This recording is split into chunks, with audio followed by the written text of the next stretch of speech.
Easter is just around the corner. And you guys know what that means, right?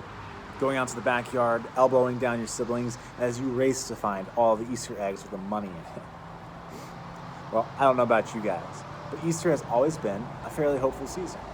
Whether it's because I'm hoping that it will finally stop raining, or just that I'm looking towards a better future. Now, Easter has been one of those holidays that, despite many, many attempts to Americanize it, the focus still remains squarely on Jesus, who he is, his death, and his resurrection. But as we approach Palm Sunday, I wanted to turn our focus more to what the people would have been experiencing. You see, back in Jesus' time, Easter wasn't a thing yet. He hadn't died and been raised. But the big thing was Passover. There was this expectation that as Jesus entered the city for Passover, that he was about to do something big, right? All of his ministry seemed to be leading up to this point, and people had this anticipation that something was about to happen. And so, to understand kind of what these people were expecting, we got to take a step back, like way, way back to the time of Israel as a nation. See, hundreds of years ago, as Israel was a nation, we see that there was two paths, the northern kingdom called Israel and the southern kingdom called Judah, both of which had fallen away from God, despite the many, many warnings of the prophets saying, hey, if you keep messing up, it's going to get worse. And sure enough, they were invaded by pagan nations. The first nation was Assyria, and they conquered the northern tribe of Israel. Now, after having killed most of the men in battle, the children and the women they took as captives, and they set them apart all over their territory in hopes that by separating them, there wouldn't be a chance that they could rejoin forces and combat them and fight them and take back what they had lost.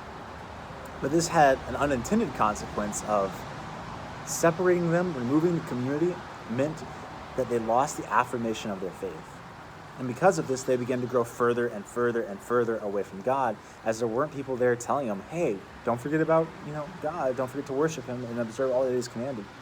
And so people began to lose hope and lose their relationship with God. And it was then that we actually see the first wave of prophets show up, right? And they began to tell this message of, hey, if you guys repent, God will save you. If you don't, things will only continue to get worse for you. And surprisingly enough, looking at Israel's history, they actually repent. And because of this, God delivers them back to their promised land.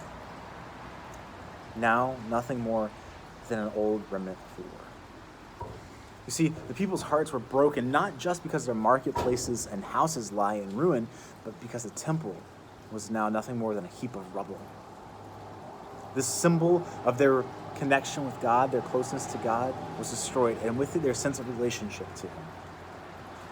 This sense of hopelessness began to fill all of their hearts, and it is here that we see the prophets begin to emerge for a second time, telling them of this hope that God will restore things to the way they were through a great king that was to come. We see a prophet like Zechariah say this in chapter 9, verse 9. Rejoice greatly, O daughter of Zion. Shout aloud, O daughter of Jerusalem. Behold, your king is coming to you. Righteous and having salvation is he, humble and mounted on a donkey, on a colt, the foal of a donkey. I will cut off the chariot of Ephraim and the war horse of Jerusalem, and the bow shall be broken, and he shall speak peace to the nations and shall rule over everything.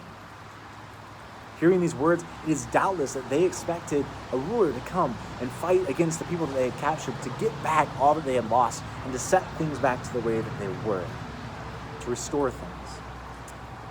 But the king never came. They began to rebuild the temple under the instructions of the prophets, all the while still waiting for the king to show up. But this didn't affect their hope for the king to show up one day and to restore things back to the way that they were.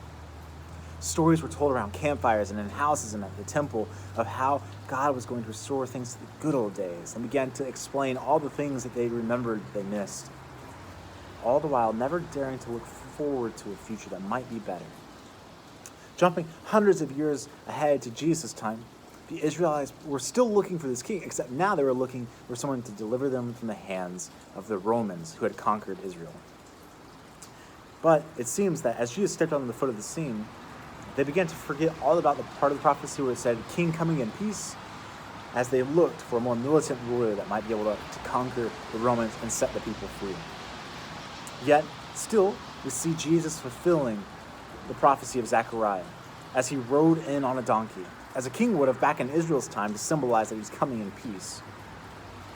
He did not come as a commander of an army, but came as one who was going to finish and fulfill the old covenant and establish a new one, a new way of life, by his death and resurrection. All the time, the people of Israel looked towards the future in hopes of something that they had already had, never daring to look in hopes of something better. And you see, this anticipation of what is to come is exactly what the season of Easter is all about.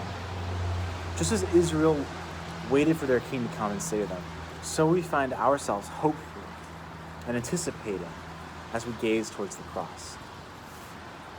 We already know what's about to happen in the next couple of chapters, yet despite this, we choose to suspend all of this knowledge in hopes that we can live in anticipation of what God's about ready to do next.